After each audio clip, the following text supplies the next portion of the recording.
What's up, my people? Hope everyone is doing well. Got a good topic for y'all today. And what I want to talk about today, as you can see in the title, the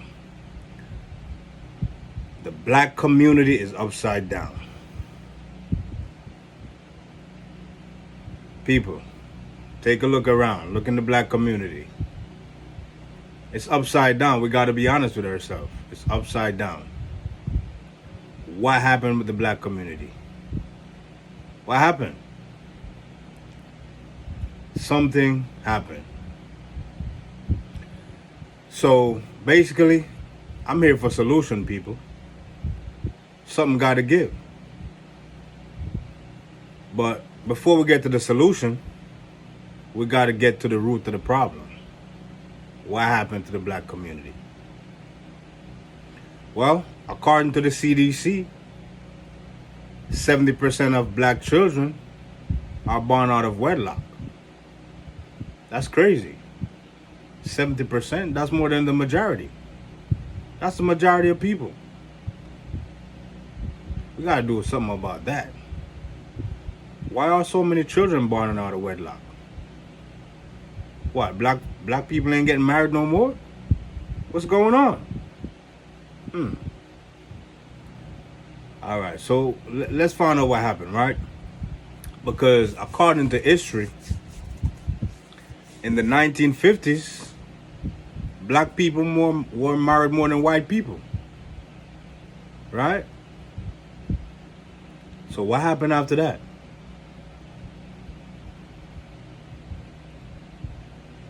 Why black people are not married like that no more? What's going on?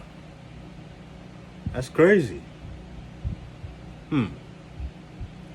Well, it looked like the greater society, the powers that be, had a plan to destroy the black family. It looked like that's what's going on. How did they do it? All right, let's take a look how they did it. So in the 1950s, the black family were married at a 85% rate, I think. And now, if we look around the black community today, they say 1 out of every 4 black women will get married. So that's like 25%. And I think black men are married at a 35% rate. You know. So let's take a look at it. What happened? I think between the 1950s and the 1960s, that's when we were together fighting for civil rights, fighting to keep the family together. We had to be together, so we had families because we couldn't, integrated into the greater society. We couldn't eat at the white people restaurant. We couldn't go to their schools. So obviously we had to stick together, So that's what happened. And fast forward now, I think between the 1960s and the 1970s, that's when we start seeing a change,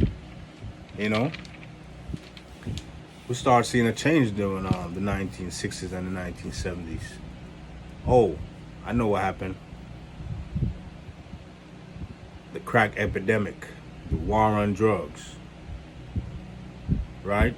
So the powers that be, they had a plan to destroy the black community. So what they did was they went into the black community. They dumped drugs into the black community. They dumped guns. And next thing you know, black people start selling drugs to each other. They start killing each other. They start going to jail.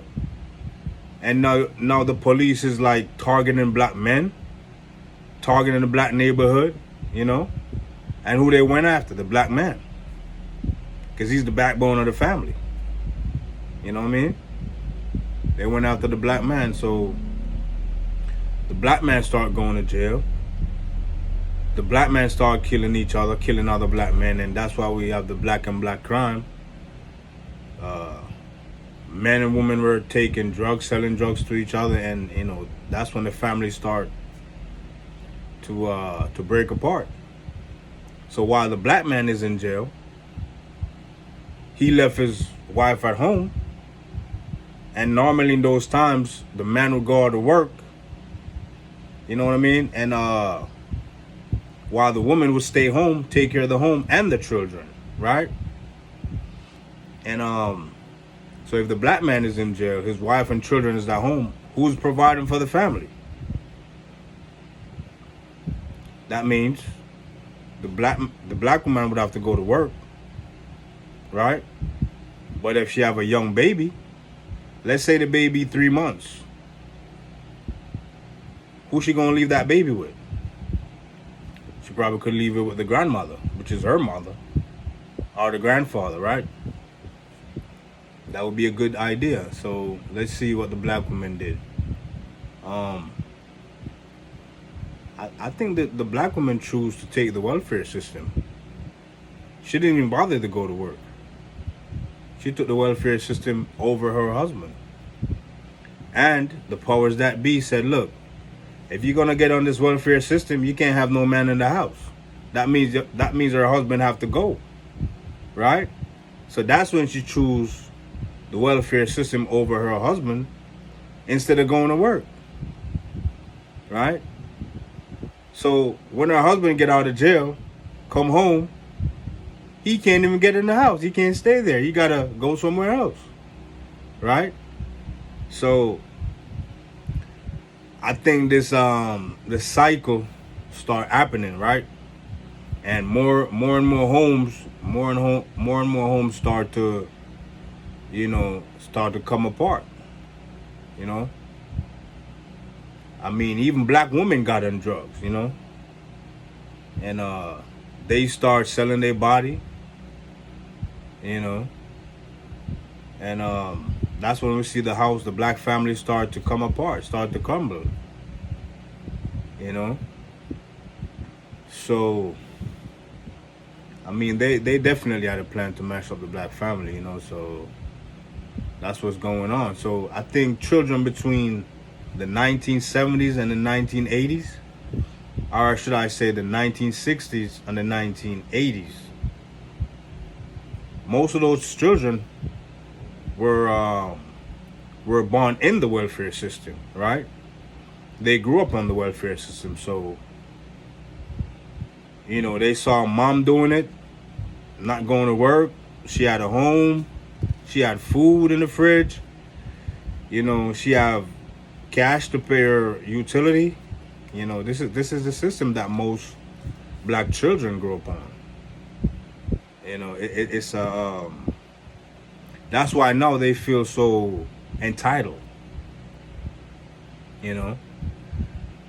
Back in the days, black people was about working together as a family and providing. But now the welfare system is here, and it only applies to the woman because she's the primary parent of the children, not the man. I think the Child Care Act says the children belong to their mother. But in reality, children belong to their parents. Let's be honest. Children belong to their parents. So we got the welfare system. We got the war on drugs. Black killing black. The family's just coming apart. And I'm trying to come up with some solution, people, because we gotta save ourselves. We can't depend on the government to save us. We can't depend on any other ethnicity to save us. We gotta save ourselves. Marcus Garvey said, "Do for self, build businesses," and that's what we need to do. I mean, I know we're living in it's a lot going on in the world right now, right? But my solution to this is, for the black family, is to start to communicate with each other. we need to start putting the importance back on family, that children belong to their parents. We need to start do for self, build businesses, provide jobs for each other, start networking with each other, and see if we could bring back the black family together. But it's gonna take the black woman to work with the black man, right? So we could build families again. But I think one of the most difficult thing for the black woman to do is to give up that welfare system, you know, that those handouts, those programs, you know, those resources that's given to her by the welfare system. She don't want to give that up, you know. I think, if I'm not mistaken, I think you know, with all the welfare system, the housing, the you know, the food stamp, you know what I'm saying, the medical care, school, daycare, therapy, all that good stuff. I think that whole package depends on the state you're in. Like, let's say a state like North Carolina, South Carolina, Georgia. I think those programs add up to about $38,000 a year. So, I mean, to be honest with you, the average black man make $50,000 a year. You know, and the average black woman make about $45,000 a year. So you take the black man income, which is $50,000 a year, average income, and you take the black woman average income, which is $45,000 a year. You put that together, that's $95,000 a year. Y'all want to tell me that's not better than $38,000 a year from the welfare system? Come on. $95,000 a year. That's a upper middle class in North Carolina, in South Carolina. In places like Florida, that's lower middle class. But that's, you could tell this family could live a middle class lifestyle. Okay? The average home costs what? I don't know, anywhere from $250,000 to $400,000 a year, altogether. I mean, $95,000 a year. I think that family could more than afford that. You know, I think the best thing to do right now is for the black man, the average black man, and the average black woman to come together with their income, put it together, and even if you're doing a 50-50, that's still a good middle class lifestyle, 95,000.